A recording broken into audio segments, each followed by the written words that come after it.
If you're building mobile apps, you want to implement this one thing correctly so you can boost conversions in your app, increase your MRR, and actually grow with your app. What is that one thing? That is your onboarding flow.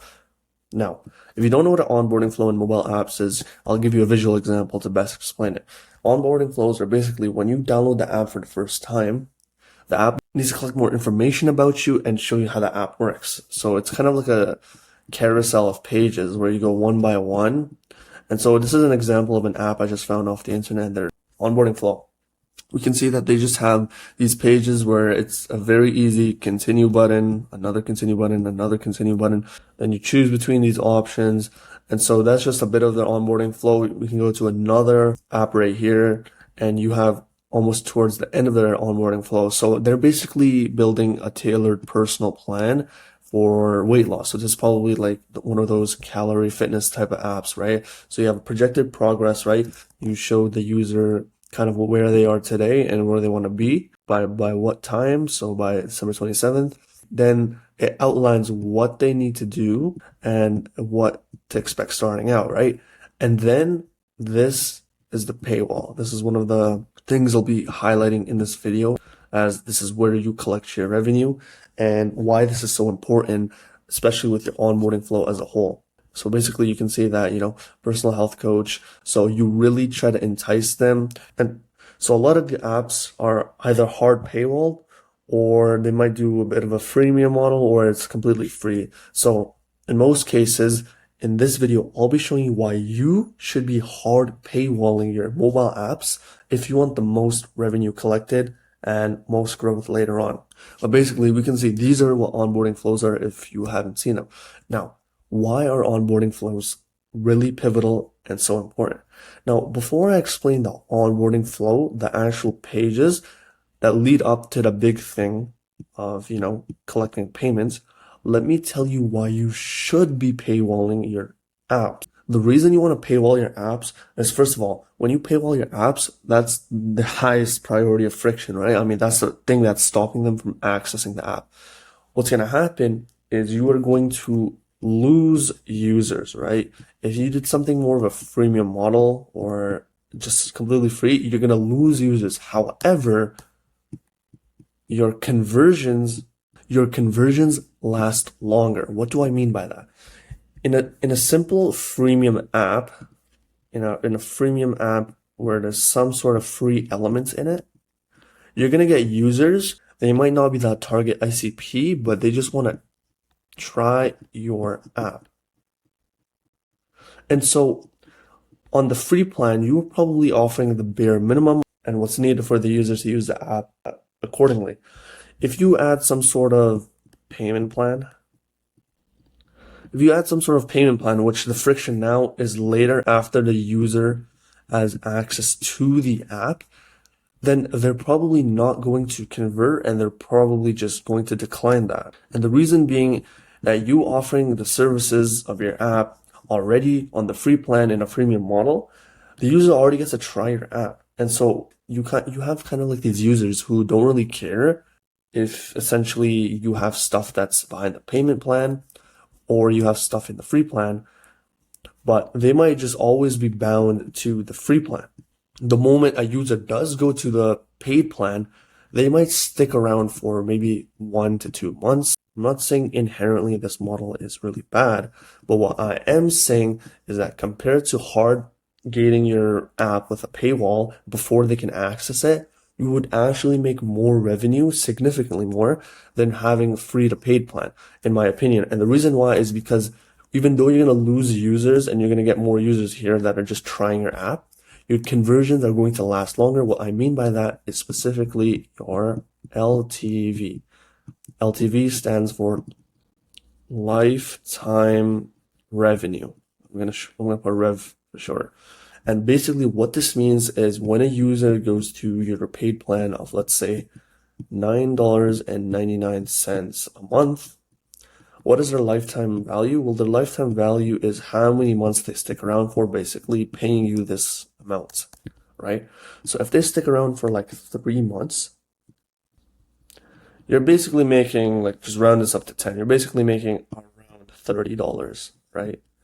$30 in lifetime value from that user specifically. Whereas if you go from here, you don't know the lifetime value for some users are probably going to be lower and on other users going to be higher. But on average, it's probably going to be worse than this because when you paywall your app, you actually look for specific users who this is really meant for and you really adhere to them. And as a result, if they're going to really pay for this, their lifetime value is probably going to be even higher because this is something that they would want to use on maybe potentially on the regular or way more than if you had a free to paid conversion where unless there is something insanely crazy about the payment plan that is gated out of the free plan, then this kind of freemium model is not really the best in excelling MRR and growth compared to pay gating your app where you actually look for those users who really need it because your conversions last longer, but you're going to lose users. And that's good because you look for the ones that are actually meant for your app.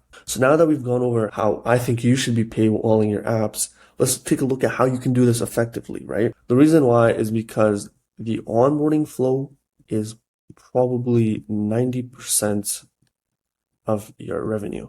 If you paywall your apps, it's probably 90% of your revenue. It might even be 99. The only reason it's 1 to 10% is because your app needs to actually function or they'll cancel, right? Your app actually needs to provide the other end of the bargain that they're paying for.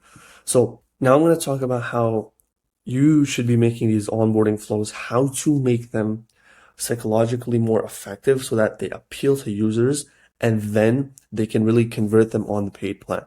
So you can see in both onboarding flows, you can see that there's a lot of visuals, right? There's this guy on the ground right here. There's this little avatar. So you'll see this in app. Take a niche of maybe like a calorie tracking app, a productivity app, and they put a random avatar on the bottom just to brand it more.